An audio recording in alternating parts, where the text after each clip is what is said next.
नमस्कार सभी को। आप इस डिजिटल प्लेटफॉर्म पर जुड़े हो और आज मैं आपके लिए बहुत महत्वपूर्ण जो हम पढ़ रहे हैं कालीबंगा सभ्यता के बारे में। कालीबंगा सभ्यता का भाग 1 मैंने पहले ही आपको करवा दिया है, तो इसकी लिंक मैं इसके डिस्क्रिप्शन में डाल दूंगा जो आपने नहीं देखा है। ये भाग 2 है आज, और आज हम इनके नगर नियोजन के बारे में पढ़ेंगे और नगर किस तरह का था तो उसके बारे में, और उसमें 2 टीले थे, उन दोनों टीलों का रहस्य भी हम जानेंगे। तो आज हम अगर देखें तो कालीबंगा सभ्यता का जो उत्खनन हुआ था, और उत्खनन के समय वहाँ पर 2 टीले मौजूद थे। एक था पश्चिमी जो ऊंचाई पर टीला था जिसे दुर्ग के नाम से जाना जाता था, यानी जो आप डायग्राम में देख रहे हैं ये पश्चिमी टीला था जिसे दुर्ग कहते हैं। और यहाँ पर जो निवास करने वाले जो लोग थे वो शासक वर्ग थे, यानी शासक वर्ग के लोग, या कहें कि राजा महाराजा या उच्च वर्ग के तो जो लोग थे वो यहाँ पर निवास करते थे, यानी शासक वर्ग हो गया या फिर पुरोहित हो गया वहाँ का। तो वो लोग इस जो ऊंचाई पर बना हुआ ये जो टीला आप देख रहे हैं डायग्राम में, तो इस तरह के टीले पर उनका निवास होता था। और उसकी चारों ओर की सुरक्षा की दृष्टि से देखें तो वो परकोटे से घिरा हुआ था। अब परकोटा क्या होता है? परकोटा होता है उसके चारों ओर की 4 दीवारी जो आप देख रहे हैं डायग्राम में, ये होता है, इसके चारों ओर बनाया गया है ये परकोटा, जिसको बोलते हैं, जो सुरक्षा के उद्देश्य से बनाया गया था। ठीक है, तो ये ऊंचा टिब्बा था जहां पर शासक वर्ग के लोग या फिर उच्च वर्ग के जो लोग थे, पुरोहित थे, वो वहां पर निवास करते थे। इसके बारे में क्वेश्चन हमेशा पूछा जाता है कि पश्चिमी टीले को क्या कहते हैं, यानी दुर्ग है या अन्य ऑप्शन आता है तो इसको दुर्ग ही कहा जाता है। जो उच्च टीला या पश्चिमी टीला होता है जो बड़ा है, ऊंचाई पर होता है, तो वहां पर निवास करने वाले कौन से लोग होते हैं? तो उसमें आप सामान्य श्रेणी के आ सकते हैं, किसान आ सकते हैं, शासक है, या फिर गरीब लोग हैं, उनके बारे में दे रखा होता है। तो आप शासक वर्ग या पुरोहित हो उस पर आपको टिक कर देना है, वो आपके लिए सही आंसर होगा। तो सुरक्षा के उद्देश्य से यहाँ पर उसके चारों ओर दीवार है वो घेरा हुआ था, जो इसे परकोटा का नाम से जाना जाता था। और इस टीले के पूर्व में, यानी ये जो ऊंचा टीला था, इसके पूर्व में एक नीचा और समतल इसकी तुलना में छोटा टीला था जिसे पूर्वी टीला के नाम से जाना जाता है, या फिर इसको नगर के नाम से जाना जाता है। क्योंकि उच्च टीला था जिसको दुर्ग के नाम से जाना गया था, परंतु जो निम्न जो भाग था, जो पूर्व में जो टीला था, उसको नगर के नाम से जाना गया था। और यहाँ पर जो निवासित जो लोग थे वो सामान्य जनता थी, उसमें मध्यम वर्ग के लोग, निम्न वर्ग के लोग, या फिर किसान मजदूर, ये जो लोग थे वो यहाँ पर निवास करते थे। और विन्यास पद्धति के लिए अगर देखें, इनके जो घर बने होते हैं वो ग्रिड पैटर्न के आधार पर, यानी संतरज पट के आधार पर बने होते हैं। इस तरह से देखिए, यानी ये नाली गुजर रही है, ये भी नाली गुजर रही है, और इस तरह से नाली गुजर रही है। इसके जो बीच में जो घर है वो इसके घर बने होते थे, और इसके चारों ओर है वो नालियां है वो बनी होती थी इस तरह से लकड़ी की। तो इसे बोलते हैं ग्रिड पैटर्न के आधार पर। तो ग्रिड पैटर्न है, इसके आधार पर इनका निवास है वो बना होता था। जो लोग सामान्य जनता, सामान्य किसान लोग थे, गरीब लोग थे, वो इस निम्न टीले पर निवास करते थे। इसके बाद में अगर हम देखें तो कालीबंगा एकमात्र ऐसा स्थल है जहां निचला नगर भी सुरक्षा दीवार से घिरा हुआ था। यानी जिस तरह से जो उच्च टीला था, दुर्ग था, जो परकोटे से घिरा हुआ था, उसी तरह निम्न जो भाग था या पूर्वी टीला था वो भी इसी तरह से परकोटे से या 4 दीवारी से है वो घिरा हुआ था। ठीक है ना? तो ये कालीबंगा सभ्यता के जो 2 टीले आते हैं, जो उत्खनन के समय या फिर खोज की गई थी, उस समय इसका पता चला था कि एक ऊंचा भाग था जिसे दुर्ग या पश्चिमी टीला के नाम से जाना गया था, और एक पूर्वी टीला था या जिसे नगर के नाम से जाना गया, जिसकी ऊंचाई कम थी, सपाट था, परंतु वो दुर्ग के उद्देश्य के अनुसार ही एक परकोटे से घिरा हुआ था। तो ये इसके नगर नियोजन था, यानी 2 टीलों पर इनके नगर है या दुर्ग है वो बने हुए थे कालीबंगा सभ्यता में।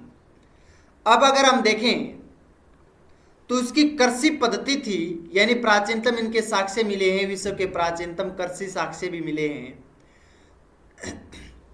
यानी विश्व में जो सभ्यता अलग अलग पाई गई थी उनमें कहीं पर कृषि का कोई जिक्र नहीं था, परंतु कालीबंगा जो सभ्यता थी उस कालीबंगा सभ्यता में कृषि के साक्ष्य भी मिले हैं, अवशेष मिले हैं। तो यहाँ पर सबसे पहले जो स्थान थे वो जुते हुए खेत की खोज हुई थी, यानी जुते हुए बुआई हुए खेत है वो मिले थे, जो विश्व में ये सर्वप्रथम यहाँ पर मिला था। क्वेश्चन हो सकता है कि विश्व में सबसे पहले जुते हुए खेत के साक्ष्य कहाँ मिले थे, तो वो आएगा कालीबंगा सभ्यता में।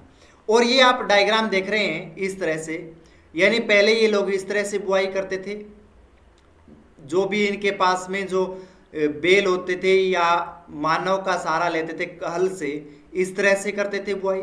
उसके बाद में ये इस तरह से करते थे, यानी ग्रिड पद्धति के आधार पर ये क्या करते थे, कृषि करते थे, यानी उसकी बुआई करते थे इस तरह से, यानी शतरंज के आधार पर ये लोग कृषि करते थे। तो जुते हुए खेत के यहाँ पर साक्ष्य मिले थे। अगर इनके स्थान की बात करें तो प्राकृत हड़प्पा स्तर, यानी प्राकृत हड़प्पा यानी हड़प्पा सभ्यता से पहले जो क्षेत्र था, तो प्राकृत हड़प्पा स्तर पर है जो सुरक्षा थी इनकी, जो दीवार के बाहर थी, यानी जो खेत मिले थे, यानी कृषि की गई थी, जो प्रकोटा हुआ करता था इनका, ऊपरी टीला और निम्न टीला था, उससे बाहर है इनके खेत होते थे, यानी प्रकोटे से बाहर बने होते थे, और वहां पर ये लोग कृषि करते थे।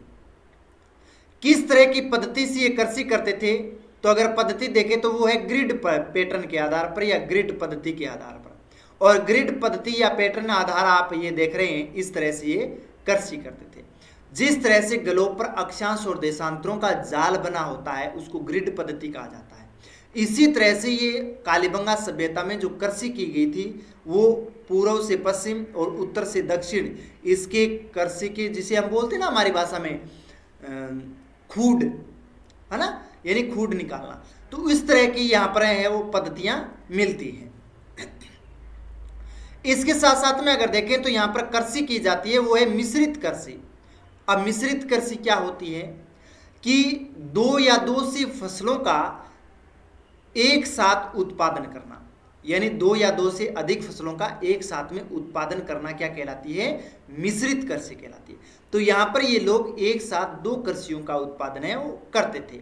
किस तरह से, एक जो फसल थी वो थी चना की, जो रबी की फसल चना, वो कम दूरी की नालियों में बनी होती थी, यानी चना की जो कृषि जो लोग करते थे वो उनके प्रकोटे से कम दूरी पर ही स्थित थी, यानी पास में नजदीक में ही चने की कृषि है वो करते थे लोग। दूसरी आती है रबी की फसल है जिसका नाम है सरसों, और ये कृषि ज्यादा दूरी की नालियों में की जाती थी, यानी उसके प्रकोटे से अधिक दूरी पर इसकी कृषि करते थे। अब दोनों में अंतर क्या होता है कि चने की कृषि है पास में की जाती थी और उसकी कृषि है वो दूर की जाती थी। तो ये होता है कि गांव से जो गंदा जल निकलता था, जो लकड़ियों की नालियां बनी होती थी, उन नालियों से जो गंदा जल था वो इन कृषि क्षेत्र में ही जाता था, इनकी फसलों में वो जल जाता था। ये लोग इस जल का दुरुपयोग नहीं करते थे, घरेलू कार्य से निकलने वाला जो जल था वो लोग कृषि कार्यों में उपयोग करते थे। तो यानी कम दूरी पर चने की कृषि के लिए अधिक, सरसों की तुलना में अधिक जल की आवश्यकता होती है, इसलिए उसकी कृषि उस प्रकोटे से या टीले के पास में कृषि करते थे जिससे आसानी से जल है वो प्राप्त हो सके। दूसरा सरसों थी वो दूर उत्पादन होता था क्योंकि उसके लिए जो जल था वो कम मात्रा में उसकी आवश्यकता हो पाती थी। तो ये 4 पैटर्न है कृषि के आधार पर जो खोज हुई थी, वो जूते एक खोज के साक्ष्य मिले खेत के। विश्व में सबसे पहले कालीबंगा सभ्यता में मिले। स्थान प्राकृत हड़प्पा स्तर पर मिले थे, जो सुरक्षा दीवार से बाहर इनके कृषि की जाती थी। पद्धति कौन सी थी? ग्रिड पद्धति या संतरज पद्धति थी, उनके आधार पर ये लोग कृषि करते थे। कृषि कौन सी करते थे? मिश्रित कृषि करते थे। मुख्य रूप से ये चना और सरसों की कृषि ही करते थे। तो ये आपके लिए कृषि थी कालीबंगा सभ्यता से, आप नोटबुक में नोट कर लीजिएगा। क्लास आपको अच्छी लग रही है तो लाइक कर दीजिए, सब्सक्राइब भी कर दीजिए। मैं आपके लिए बहुत मोस्ट इंपॉर्टेंट क्वेश्चन भी बताऊंगा कालीबंगा सभ्यता के बारे में। उसके बाद में अगर हम देखें कालीबंगा सभ्यता के उत्खनन में और खोज में क्या मिला था, तो अगर धार्मिक जीवन की बात करें या फिर धार्मिक स्तर की बात करें तो यहाँ पर 7 अग्नि वेदिकाएं मिली हैं। यानी 7 अग्नि वेदिकाएं यानी 7 हवन के कुंड मिले थे यहाँ पर। जब उत्खनन हुआ था 1961 से लेकर के 1969 के मध्य 8 वर्षों में, तो वहाँ पर 7 अग्नि के कुंड मिले थे। तो वो उससे पता चलता है कि ये लोग अनुष्ठान भी करते थे, धार्मिक कार्य भी ये लोग करते थे। तो अगर उनके स्थान देखें कहाँ प्राप्त हुए थे, तो दुर्ग जो टीला था जिसे पश्चिमी टीला बोलते हैं, और दुर्ग टीले के दक्षिण में ये 7 कुंड मिले थे, हवन कुंड। यानी जो बड़ा टीला था जो आपको मैंने पहले दिखाया था, जिसे पश्चिमी टीला जिसे दुर्ग बोलते हैं, उस दुर्ग के दक्षिण में 7 अग्नि के टीले मिले थे। ठीक है ना, यानी जिसे बोलते हैं अग्नि वेदिकाएं, हवन कुंड, वो प्राप्त हुए थे। जो आप डायग्राम में ये देख सकते हैं, इस तरह के कुंड प्राप्त हुए थे। वहां पर संख्या कितनी थी? तो उनकी एक पंक्ति में 7 आयताकार अग्नि वेदिकाएं मिली थी। आयताकार जो आप ये देख रहे हैं, ये इस तरह के आयताकार आकृति में बने हुए 7 अग्नि वेदिकाएं प्राप्त हुई थी। ये क्वेश्चन लगभग पूछा जाता है कि अग्नि वेदिकाओं, कालीबंगा सभ्यता में अग्नि वेदिकाओं की संख्या कितनी थी या हवन कुंड की संख्या कितनी थी? तो 7 थी। ठीक है ना। या फिर पूछ सकते हैं उनके स्थान हवन कुंड कहाँ प्राप्त हुए थे, तो दुर्ग के या पश्चिमी टीला या ऊंचा टीला था उसके दक्षिणी छोर पर प्राप्त हुए थे। वहां पर साक्ष्य किस तरह से मिले थे अगर ये बात करें, तो वहां राख के और कोयले के अवशेष प्राप्त हुए थे। यानी जो राख वहां पर मिली थी और कुछ मात्रा में वहां पर कोयले भी मिले थे। यानी लोग हवन करते थे, जो लकड़ी थी उनसे बनी हुई राख थी या फिर उनसे बने हुए जो कोयले थे वो प्राप्त हुए थे उनको। उसके बाद में अगर देखें तो ये लोग पशु बलि यानी पशुओं की भी बलि देते थे। यानी ये पास में ईंटों का चबूतरा और पशुओं की हड्डियां भी प्राप्त हुई थी। यानी जो वहां पर 7 अग्नि वेदिकाएं मिली थी, तो उनके पास में ईंटों का एक चबूतरा मिला था। चबूतरा यानी ऊंचा जो भाग था, वहां पर ईंटों का बनाया गया था, उच्च भाग ऊपर एकदम स्पाट जिस टेबल नुमा आकृति में बनाया गया था, वो वहां पर चबूतरा मिला। और उसके चारों ओर पशुओं की हड्डियां मिली थी। तो इन पशुओं की हड्डियां वहां पर हवन कुंडों के पास में, उस चबूतरों के पास में मिलने से ये पता चलता है कि ये लोग पशुओं की बलि भी देते थे। ठीक है ना। तो ये लोग पशुओं की बलि देते थे। अगर संकेत की बात करें, क्या संकेत मिले, तो यज्ञ प्रथा और धार्मिक अनुष्ठान का कार्य भी ये लोग करते थे। इन लोगों में धार्मिक अनुष्ठान की परंपरा भी थी। ये लोग यज्ञ भी करते थे। ठीक है ना। उसके साथ साथ में अगर देखें तो मातर देवी यानी जो वहां की देवी थी, मातर देवी की मूर्तियां यहां नहीं मिली हैं। यानी 7 अग्नि वेदिकाएं मिली है, हवन कुंड मिले हैं। इसके अलावा वहां पर न तो किसी माता की मूर्ति मिली है, न किसी बाबा की मूर्ति मिली है। कुछ इस तरह के अवशेष प्राप्त नहीं हुए हैं।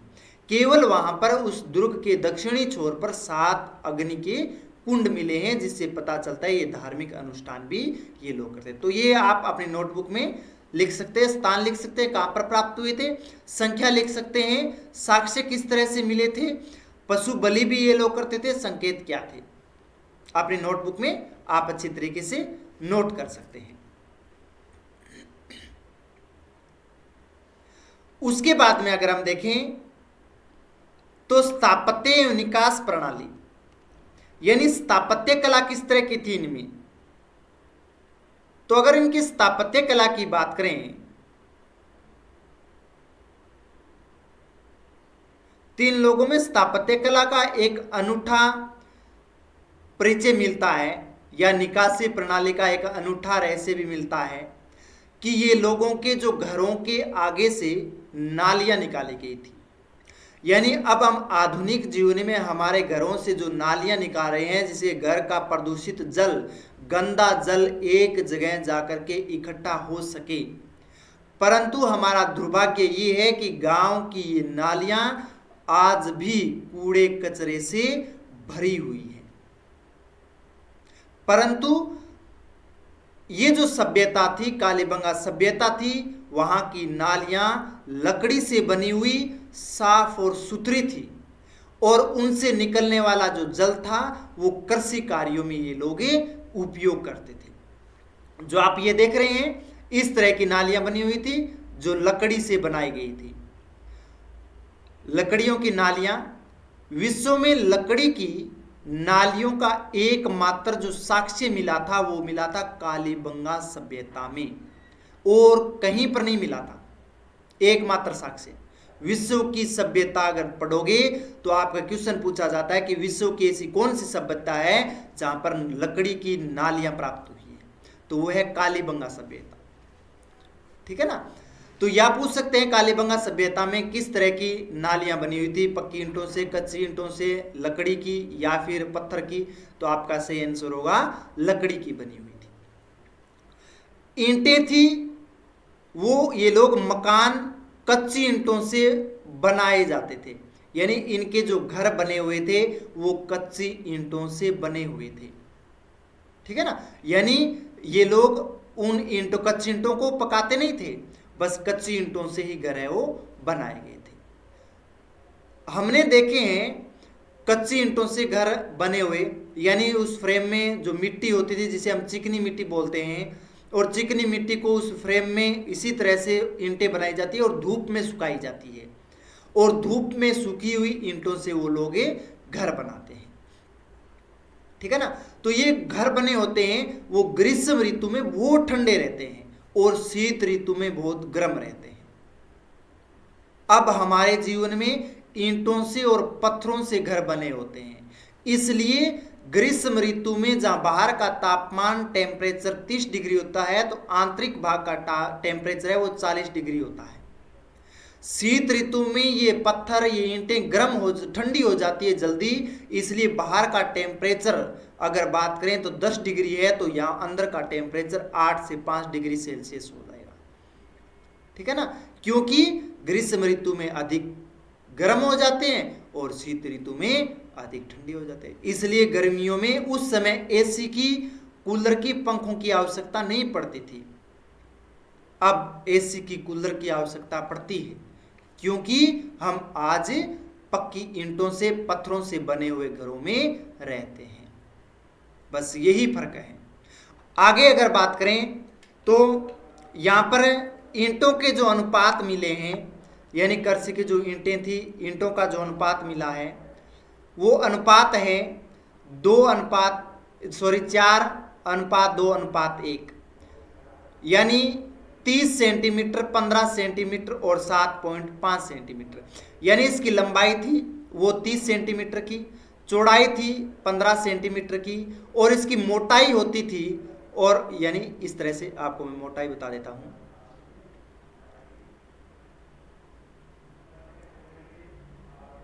ये मोटाई वाला भाग है, और इसकी मोटाई होती थी वो 7.5 मीटर होती थी, यानी इसकी मोटाई 7.5 सेंटीमीटर, और इसकी चौड़ाई थी वो 15 सेंटीमीटर, और इसकी लंबाई थी वो 30 सेंटीमीटर के आसपास थी। तो इस तरह के इनके ईंटों का अनुपात हुआ करता था। इनके जो फर्श बने होते हैं, यानी आंगन जो बना होता है, वो अलंकृत ईंटों का प्रयोग करते हैं, यानी कच्ची ईंटों से इनके फर्श है वो बने होते हैं, कच्ची ईंटों से। कच्ची ईंटों के प्रयोग के कारण इसे दीनहीन बस्ती कहा जाता है।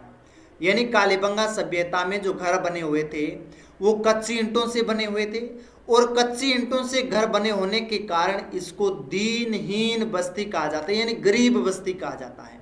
तो आपको याद रखना है कि दीनहीन या गरीब बस्ती कौन सी सभ्यता को कहा जाता है, तो वो है कालीबंगा सभ्यता। ईंटों का अनुपात भी क्वेश्चन पूछा जाता है कि कालीबंगा सभ्यता में प्राप्त ईंटों का अनुपात क्या था। 4:2:1, यानी 4 से आधे करते जाओ बस, या 1 से दुगने करते जाओ, 1 2 4, 4 2 1, बस ये उसका अनुपात होता है। तो यहाँ पर लकड़ियों से बनी हुई नालियां प्राप्त हुई थी, ईंटें थी, उनके कच्ची ईंटों से बने हुए घर बने हुए थे, और ईंट का जो अनुपात था वो आपके सामने है, और इसे दीनहीन बस्ती भी कहा जाता है। तो प्रिय विद्यार्थियों, आज की ये क्लास कालीबंगा सभ्यता से थी, और मैंने एक भाग पहले भी करवाया, ये सेकंड भाग है इसका। तो मैं आपको एकदम स्टिक यानी आपके एग्जाम में आने वाले ही लेकर के आता हूं कालीबंगा सभ्यता से बारे में, और आप इससे बाहर कुछ भी नहीं जाने वाला है। आप अच्छी तरीके से लगन से मेहनत कीजिए, आप उस लक्ष्य तक पहुंचिए। इसके लिए सभी विद्यार्थियों का तहे दिल से धन्यवाद। जय हिंद, जय भारत, बहुत बहुत धन्यवाद।